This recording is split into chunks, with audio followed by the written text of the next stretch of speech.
Times today Telugu TV news కి స్వాగతం. Bulletin లో హెడ్లైన్స్ చూద్దాం. ఏజీపీ సుధాకర్ రెడ్డి విలేకరుల సమావేశం నిర్వహించనున్నారు. వారాహి విజయబేరి బహిరంగ సభ.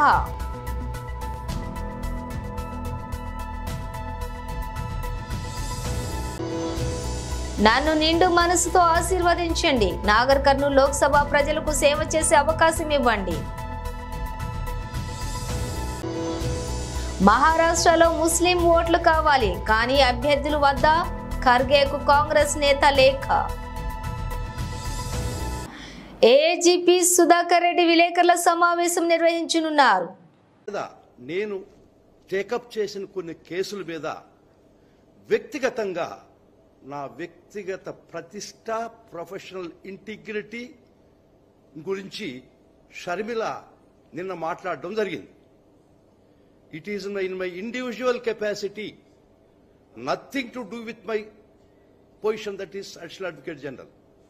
ఒక వ్యక్తిగా నిరాధారమైనటువంటి ఆరోపణలు చేసి అబద్ధాలు నిన్న చెప్పిన దానికి నేను చాలా కలతపడ్డాను. ఖచ్చితంగా ఒక మనిషిగా, ఒక ఇండివిజువల్గా ఆ అలిగేషన్స్కి నేను జవాబు చెప్పాల్సిన వ్యక్తిగతంగా in my personal capacity I got the right to dispel. I got to say that what she had uttered yesterday was total falsehood without any basis for her political ends. ఆమె రాజకీయ లబ్ధి కోసం చేసిందేమో నాకు సంబంధం లేదు, కానీ నేను ఈరోజు ఇచ్చే ప్రెస్ కాన్ఫరెన్స్ రాజకీయ లబ్ధి కాదు, వ్యక్తిగత హోదాలోనే. ఎందుకంటే ఆ అలిగేషన్స్ నేను ఈ పోస్టు రాకముందు, when I was practising as an independent advocate, private advocate, the allegations were made against me. నా మీద నిరాధారణమైనటువంటి ఆరోపణలు చేసింది కాబట్టి ఆ టైంలో నేను వ్యక్తిగా, ఇప్పుడు నిన్న వైఎస్ షర్మిల నా మీద నిరాధారమైన ఆరోపణలు చేసింది కాబట్టి ఖచ్చితంగా నేను జవాబు చెప్పాల్సినటువంటి ఆవశ్యకత, అవసరం నా మీద ఉంది. కాబట్టి today I'm letting all the people across the state and the country that ఆమె నిన్న చెప్పినటువంటి పచ్చి అబద్ధాలకి నేను జవాబు చెప్తున్నాను. In my individual capacity, nothing to do with my official capacity and post. Because నా మీద చేసినటువంటి ఆరోపణలు, నేను ప్రైవేట్ అడ్వకేట్గా నేను ఆ రోజు చేసినటువంటి కేసుల మీద ఆరోపణలు చేసింది కాబట్టి నాకు హక్కు ఉంది, రైట్ ఉంది. నన్ను నేను రక్షించుకునేదానికైతేవి, నా ఇంటిగ్రిటీ, నా ప్రొఫెషనల్ ఎబిలిటీ వీటిలన్నిటికీ I took it as pride. నా వ్యక్తిగత స్వాభిమానాన్ని గురించి నేను ప్రాణం ఇచ్చేవాడిని. కాబట్టి నన్ను వ్యక్తిగతంగా మలినం చేసింది కాబట్టి, హననం చేసింది కాబట్టి, పచ్చి అబద్ధాలు చెప్పింది కాబట్టి ఖచ్చితంగా I take it as a time to dispel what ఆమె నిన్న చెప్పినటువంటి దానికి నేను ఖచ్చితంగా జవాబు చెప్పాల్సిన పరిస్థితి వచ్చింది. అది ఉపోద్ఘాతం. ముఖ్యంగా మీరు వినుంటారు నిన్న అలిగేషన్స్ ఖచ్చితంగా ఒకసారి వినాల్సి వస్తుంది. మీరు ఈ అలిగేషన్స్ మీరు విన్న తర్వాత I will start my this thing.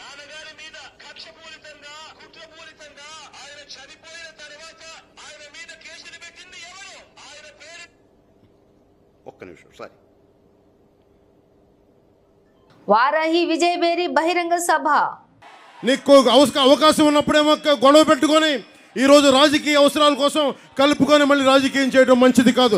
ఈ యువతరానికి ఏ సంపద విడిచిపెట్టాం? యుద్ధము, రక్తము, కన్నీరు తప్ప, గాయాలు, బాధలు, వేదనలు తప్ప, కళ్ళు తప్ప, పిరికితనం, మోసం తప్ప. సంపద వైసీపీకి, కష్టాలు మనకి. దోపిడీ చేసి వాళ్ళందరినీ వెక్కుతున్నారు. మనలో ధైర్యాన్ని చంపేస్తున్నారు. మీకు ధైర్యాన్ని నింపే నాయకత్వం వస్తుంది. నేను మీకు అండగా ఉన్నాను. మీ కష్టాలు నావి, మీ కన్నీళ్లు నావి. నేను మీకోసం పనిచేస్తాను. రామచంద్రాపురం నియోజకవర్గం మన జనసేన పోటీ చేయాల్సింది, కానీ కూటమి ధర్మం ప్రకారం నేను మన స్థానాన్ని తెలుగుదేశం పార్టీకి ఇవ్వడం జరిగింది. ఎందుకంటే మనం 175 స్థానాల్లో జనసేన పోటీ చేస్తున్నట్టే, 175 స్థానాల్లో భారతీయ జనతా పార్టీ పోటీ చేస్తున్నట్టే. 175 స్థానాల్లో తెలుగుదేశం పోటీ చేస్తున్నట్టే. ఈసారి స్థిరత్వం కావాలి, సుస్థిరత కావాలి, మీకు ఉపాధి అవకాశాలు కావాలి, వలసలు ఆగాలి, సాగునీరు రావాలి, తాగునీరు కావాలి, కాలుష్యం పోవాలి, రోడ్లు గుంతలు లేని రోడ్లు కావాలి, ప్రతి ఒక్కరికి అండగా ఉండే ప్రభుత్వం రావాలి. ఆ దిశగా నేను ఈ రోజున తెలుగుదేశం సైకిల్ గుర్తు మీద మన రామచంద్రాపురం నుంచి వాసంశెట్టి సుభాష్ గారిని మనస్ఫూర్తిగా గెలిపించమని మిమ్మల్ని కోరుకుంటా ఉన్నాను. అలాగే మన అమలాపురం పార్లమెంట్ అభ్యర్థిగా మనకి హరీష్ గారిని, జిఎం హరీష్ గారిని గెలిపించవలసిందిగా కోరుకుంటున్నాను. మనందరూ చెప్తా ఉన్నారు, పిఠాపురంలో మనం విజయకేతనం ఎగరవేస్తున్నాం. దానికి తెలుగుదేశం పార్టీ సంపూర్ణ సహాయ సహకారాలు అందిస్తూ ఉంది. అలాగే మన మద్దతు ఉన్న నియోజకవర్గాల్లో, మన జనబలం ఉన్న నియోజకవర్గాల్లో మన కంపల్సరీగా తెలుగుదేశం పార్టీకి, భారతీయ జనతా పార్టీకి మన మద్దతు ఇవ్వాల్సిన అవసరం ఉంది. వైసీపీ పాలన చూసాం, మొన్న కొట్టుకున్నారు, ఈరోజు కలిసిపోయారు. అలా కాకుండా ఎప్పుడు కూడా గొడవలు పెట్టే వ్యక్తిత్వం సమాజం కాదు, కలిపే ఉంచేవాళ్ళు కావాలి. దాంట్లో భాగంగానే నేను మన జనసేన నాయకులందరికీ, సీట్లు త్యాగం చేసిన జనసేన నాయకులందరికీ పేరు పేరున మనస్ఫూర్తిగా నా కృతజ్ఞతలు చెప్పుకుంటా ఉన్నా. ఇది నా సైన్యం, ఇది నా సైన్యం. మా ఆడపడుచులకి ఒకటే మొక్కుతున్నా, అమ్మా మీరు కూటమిని గెలిపించండి, మీ కష్టాలతో మేము అండగా ఉంటాం, మీకోసం నిలబడతాం. పవన్ కళ్యాణ్ ది గ్యారంటీ, మీకు అండగా ఉంటామని తెలియజేసుకుంటూ, అలాగే మండపేట కూడా మన జోగేశ్వరరావు. నన్ను నిండు మనసుతో ఆశీర్వదించండి. నాగర్ కర్నూలు లోక్సభ ప్రజలకు సేవ చేసే అవకాశం ఇవ్వండి. కందనులు గడ్డ కాషాయమయమైంది. ఎప్పుడన్నా ఊహించారా ఇట్లా అవుతుందని? భవిష్యత్తులో ఖచ్చితంగా అంబేద్కర్ గారి సాక్షిగా మీ అందరి ఆశీర్వాదంతో పార్లమెంట్ లో అడిగి పెట్టాలని మీ అందరినీ దీవించాలని కోరుకుంటున్నాను. ఈ రోజు కుల మతాలకు అతీతంగా భారతదేశాన్ని అన్ని రంగాల్లో అభివృద్ధి వైపు పరిగెత్తిస్తున్న నరేంద్ర మోడీ గారు, ఆయనకెవరు పోటీ లేరని చెప్పే ఎన్నికలు ఈ లోక్సభ ఎలక్షన్స్. ఈ ఎలక్షన్స్ లో నన్ను అభ్యర్థిగా ప్రకటించడం మా నాన్నగారి మంచితనం వల్ల మీ అందరికీ సవినయంగా తెలియజేస్తున్నాను. మీ అందరి ఆశీర్వాదంతో, నా తల్లిదండ్రుల దీవెనలతో పార్టీ ఈ రోజు నాకు గొప్ప సువర్ణ అవకాశం కలిగించింది. ఆ అవకాశం ఏంటంటే మీ అందరికీ సేవ చేసుకునే అవకాశం. ఇటువంటి అవకాశాన్ని సద్వినియోగపరచుకోవడానికి ఎండనకుండా మీ ఇంట్లో నుంచి బయలుదేరిన ప్రతి ఒక్కరికి పేరు పేరు నా పాదాభివందనం చేస్తున్నాను. ఇప్పుడు నాకు మీ అందరినీ ఇంత ఎండలో చూస్తే నాకు గెలిచిన సంతోషం కలుగుతుంది. దానికి అంతటికీ మీరే కారణం. రేపు పొద్దున నరేంద్ర మోడీ గారు 3వసారి ప్రధానమంత్రి అయ్యేది మీ అందరి వలనే. ఈ రోజు ఎలక్షన్స్ ఇంకా 17 రోజులే మిగిలింది. కిషన్ రెడ్డి గారు ఎప్పుడు చెప్తాడు, ప్రజల్లోనే ఉండు, ఎక్కడికి వెళ్ళకని. నేను గత 15 ఏళ్లుగా ప్రజల్లోనే ఉన్నాను. గత 5 సంవత్సరాలుగా కల్వకుర్తి జెడ్పీటీసీగా ప్రజలకు సేవ అందిస్తూనే ఉన్నాను. మీ అందరి ఆశీర్వాదం పొందితే మరొక 20 ఏళ్ల పాటు మీ ఇంటి కుటుంబ సభ్యుడిగా, మీ బిడ్డగా పార్లమెంట్ లో అడుగుపెట్టి మీ అందరి రుణం పేరు పేరున. డీటెయిల్స్ చూస్తే మహారాష్ట్రలో మొత్తం 48 లోక్సభ నియోజకవర్గాలు ఉండగా ఎన్నికల బరిలో నిలిపేందుకు ముస్లిం అభ్యర్థి ఒక్కరు కూడా దొరకలేదా అంటూ కాంగ్రెస్ హైకమాండ్ను ఆ పార్టీ సీనియర్ నేత మహ్మూద్ ఆరిఫ్ నజీం ఖాన్ నిలదీశారు. మహావికాస్ అఘాడీ తరపున మహారాష్ట్రలో ఒక్క ముస్లిం నేతకు టికెట్ ఇవ్వకపోవడంపై ఆరిఫ్ మండిపడ్డారు.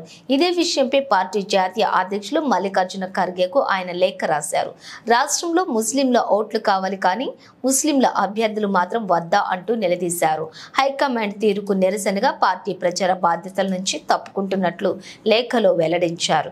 ఈ ఎన్నికల్లోని పార్టీకి ప్రచారం చేయబోనని ఆరిఫ్ స్పష్టం చేశారు.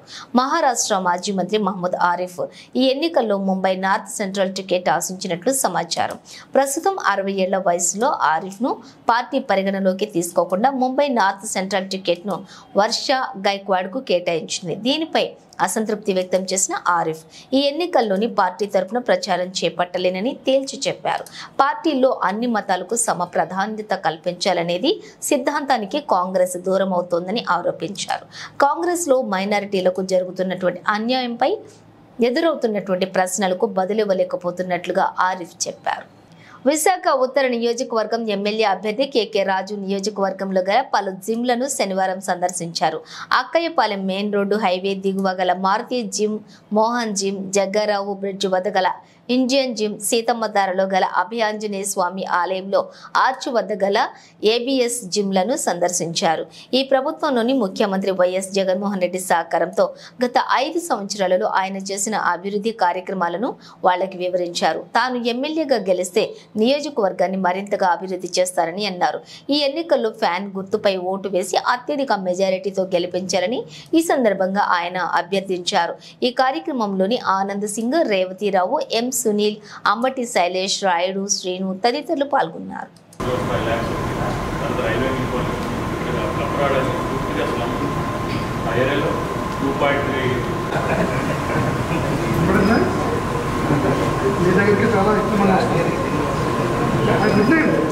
ఎక్కువ మంది వస్తుంటారు తిరగడం సమస్య అందరూ మోటివేట్ చేయాలి.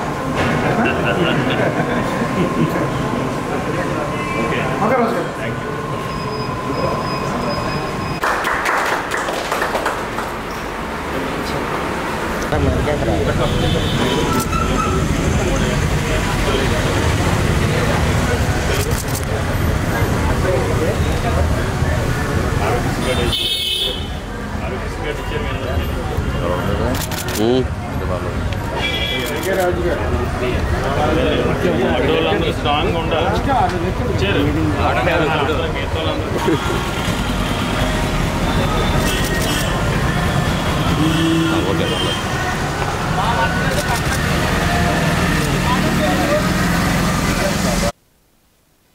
లోక్సభ ఎన్నికల్లో భాగంగా మల్కాజ్గిరి పార్లమెంటు నియోజకవర్గం బీఆర్ఎస్ పార్టీ అభ్యర్థి రాగిడి లక్ష్మారెడ్డి నాగారం మున్సిపాలిటీ పరిధిలోని రెట్రో హాల్లో కార్యకర్తల సమావేశం నిర్వహించారు.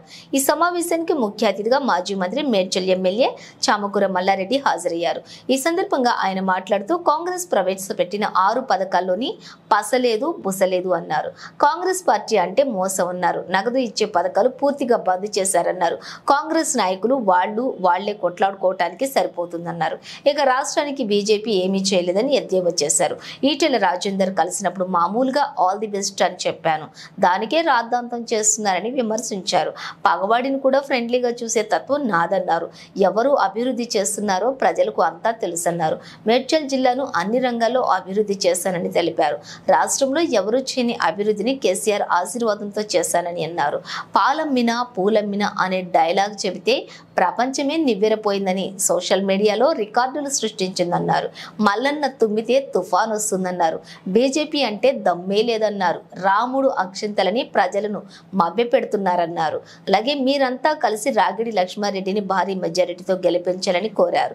ఈ సందర్భంగా అభ్యర్థి రాగిడి లక్ష్మారెడ్డి మల్కాజ్గిరి రేవంత్ రెడ్డి మల్కాజ్గిరి పార్లమెంటు నియోజకవర్గానికి ఏమీ చేయలేదని, తన మహబూబ్ నగర్ జిల్లాకు 3,500 కోట్లు మంజూరు చేసుకున్నారన్నారు.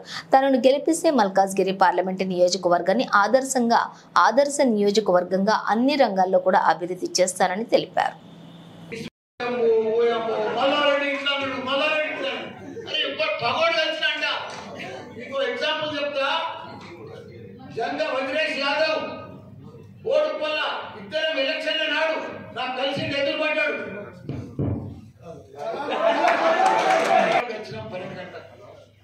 ఇద్దరం ఎదురుపడ్డాం డ్యామేజింగ్గా బోర్డు వల్ల. నేనే పోయినా, వాళ్ళకు ఫ్రెండ్షిప్ తెలియదు, స్నేహం తెలియదు, స్పోర్టీ తెలియదు. ఒక మొండి మనుషులు, ఒక రౌడీ లెక్క పొడిచేస్తావా, దొరికేస్తావా, గుర్తేస్తాను. స్పోర్టీ ఉండాలి. ఎలక్షన్ అంటే వస్తూనే ఉంటాయి, కొట్లాడుతూనే ఉంటాయి, పోతూనే ఉంటుంది, గెలుస్తూనే ఉంటాం, ఓడిపోతూనే ఉంటాం. అదంతా మామూలే. ఎలక్షన్ మామూలు, ఫ్రెండ్లీ. మనమంతా ఒకనాడు సంజయ్ యాదవ్ నేను ఎంపీ నిలబడ్డా, ఆయన ఎమ్మెల్యే నిలబడ్డాడు తెలుగుదేశంలో.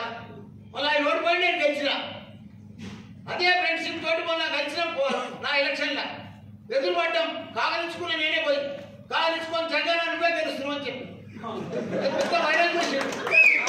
నా పని ఏంటంటే అప్పటి మనిషికి ఎదుటి మనిషిని మనకు కృషి చేసే పని. మరి వదిలేసాక గెలిచిందా గీల పని కూడా కనిపిస్తుంది.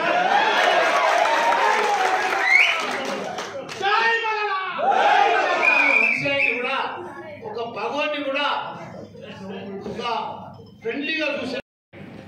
ఆ సునీత కపూర్ మనకి ఏం తెలుసు అల్కాగిరితోటి ఎందుకు వస్తుంది ఆమె ఎవరి గాడికి ఆమె దగ్గర ఉండాలి. ఆమెకు పెద్దసారి కేసీఆర్ గారు వాళ్ళ ఇంట్లో మహేందర్ రెడ్డి గారిని మంత్రి చేసాడు, మహేందర్ రెడ్డి గారిని ఎమ్మెల్యే చేసాడు, ఎమ్మెల్సీ చేసాడు. మరి వాళ్ళ తమ్ముడు నరేంద్ర తయారు చేసుకుంటాను మనం అల్కాగిరి పాలన. మిత్రులారా, మనం ఓటుతోటి మన సంగతి ఏంది, మన పవర్ ఏందని తెలిపాలి. ఇంతకుముందే మోసపోయినా మనం.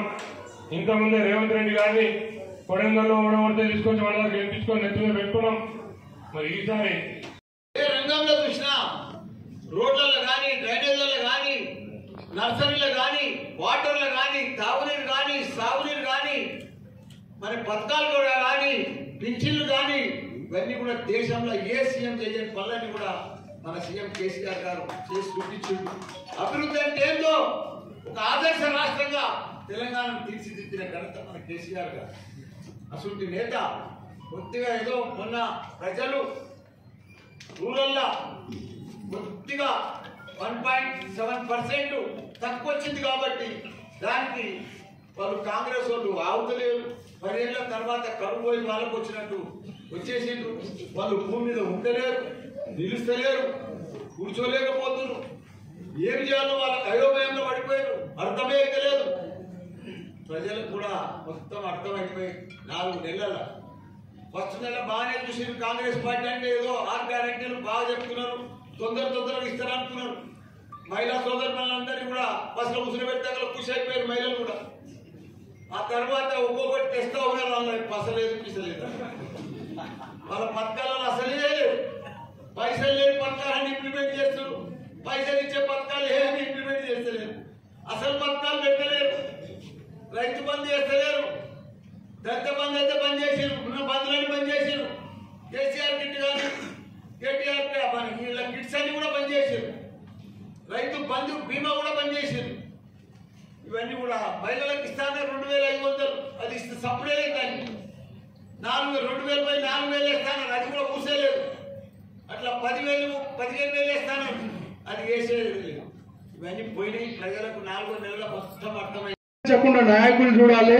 మరి అదేవిధంగా కార్యకర్తలు కూడా ఎక్కడ అధైర్యపడకుండా ఎప్పటికప్పుడు ఏది ఉన్నా కూడా నాయకులకు మీరు తెలిపినట్టయితే ఆ యొక్క ప్రాబ్లం ఏదున్నా కూడా నాయకులు దాన్ని పరిష్కరిస్తూ ఉంటారు. అది కానప్పుడు మనకు మన ఎమ్మెల్యే గారు ఉన్నారు, ఎవరిని కూడా నొప్పియరు. నిన్ననే చూసినాం ఉదాహరణకు. అందుకే ఏదున్నా కూడా చెప్పుకొని మన కార్యక్రమాన్ని మనము నిర్వహించడం చేయాలని చెప్పి కూడా మనం చేసి ఈ అవకాశం ఇచ్చిన గల్లీకి పైప్ లైన్ పాత పెద్ద పైప్ లైన్ వేసి కూడా నీళ్ళు ఇచ్చాడు. ఇవాళ నీళ్ళు వస్తున్నాయి. ఆ వచ్చే నీళ్ళని కూడా ఇప్పుడు ఉన్న గవర్నమెంట్ సరైన అందించలేకపోతుంది, ఫెయిల్యూర్ అయ్యింది. దాన్ని కూడా మనం ధర్నా చేసి ఆ ఓటు బ్యాంక్ కూడా మనం చెప్పుకొని మార్చుకునే విధంగా చేసుకోవాలని కోరుకుంటూ మరి అవకాశం ఇచ్చిన అందరికీ కూడా ధన్యవాదాలు తెలియజేస్తున్నా సార్. మన సాయినాథ్ గౌడ్ గారు 2 నిమిషాలు స్మార్ట్ గా మాట్లాడాలి. సభకు నమస్కారం. మాజీ మంత్రివర్యులు మల్రెడ్డి గారికి, రాగి లక్ష్మారెడ్డి గారికి, మున్సిపల్ చైర్మన్లకు, కౌన్సిలర్కి అందరికీ నా యొక్క నమస్కారాలు. 2 విషయాలు చెప్తా. మనం రాగి లక్ష్మారెడ్డి గారిని టీఆర్ఎస్ పార్టీని ఎందుకు గెలుచుకోవాలో, ఎందుకు గెలిపియాలో. మనం ఇదివరకు చూసినాం, కరెంటు ఎప్పుడు ఉంటుండే, ఇప్పుడు 2 గంటలు 3 గంటలు పోతుంది. అదొకటి పాయింట్. మనం అందరం ఒకటే ఫీల్డ్ రియల్ ఎస్టేట్ కన్స్ట్రక్షన్ ఉన్నాము. మనకు తెలుసు 6 నెలల నుంచి 7 నెలల నుంచి ఏమైతుందో ప్రభుత్వం ఆయన. మరి ముఖ్యంగా భద్రన్న కూడా ప్రతి విషయంలో మనం కోఆపరేట్ చేస్తుంటారు. అలాగే మరి వేదికపై చాలా మంది ఉన్నాం. చైర్మన్ ప్రగతి గారికి, అలాగే సభాధ్యక్షుడు శ్రీధర్ గారికి, తిరుపతి రెడ్డి గారికి, కౌన్సిలర్లు, కోఆప్షన్ సభ్యులు ఆశీర్వదించున్నాను. మరి కేసీఆర్ గారు చెప్పుకోవాలంటే మనకు అందరికీ తెలుసు, ప్రతి ఒక్కరు తెలుసు, మనం మాట్లాడుకున్నట్టు ఉంటుంది. కాబట్టి మరి కేసీఆర్ గారు ముఖ్యమంత్రి అయిన తర్వాత 10 సంవత్సరాలు ప్రజలకు, ముఖ్యంగా పేద ప్రజల గురించి, బడుగు బలహీన వర్గాల గురించి, అన్ని వర్గాల వారికి మరి ఎంతో డెవలప్మెంట్ చేసి మన తెలంగాణని దేశంలోనే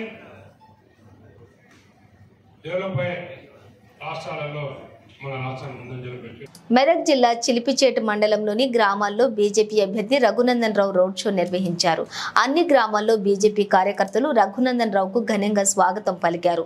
ఇందులో భాగంగా సీనియర్ నాయకులు మురళీ యాదవ్, మండల అధ్యక్షులు శ్రీకాంత్ గౌడ్ మరియు వివిధ మండలాల అధ్యక్షులు, నాయకులు, కార్యకర్తలు పాల్గొని రఘునందన్ రావు సభను, రోడ్ షోను విజయవంతం చేశారు.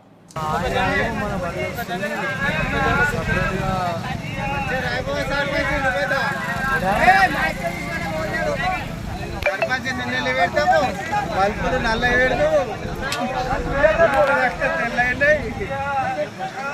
పెట్టుబోతలేవే కాంటాక్ట్ లేవా అంటే ఒకటి ఫోటో తీస్తున్నావు.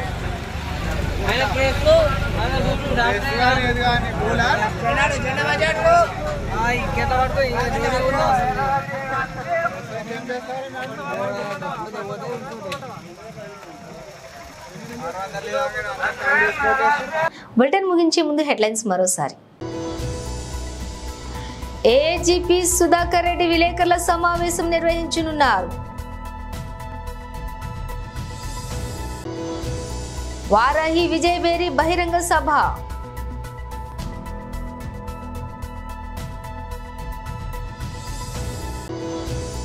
నన్ను నిండు మనసుతో ఆశీర్వదించండి. నాగర్ కర్నూలు లోక్సభ ప్రజలకు సేవ చేసే అవకాశం ఇవ్వండి. మహారాష్ట్రలో ముస్లిం ఓట్లు కావాలి, కానీ అభ్యర్థుల వద్ద ఖర్గేకు కాంగ్రెస్ నేత లేఖ. ఇవి బులెటిన్ విశేషాలు. మరో బులెటిన్లో మళ్ళీ కలుద్దాం.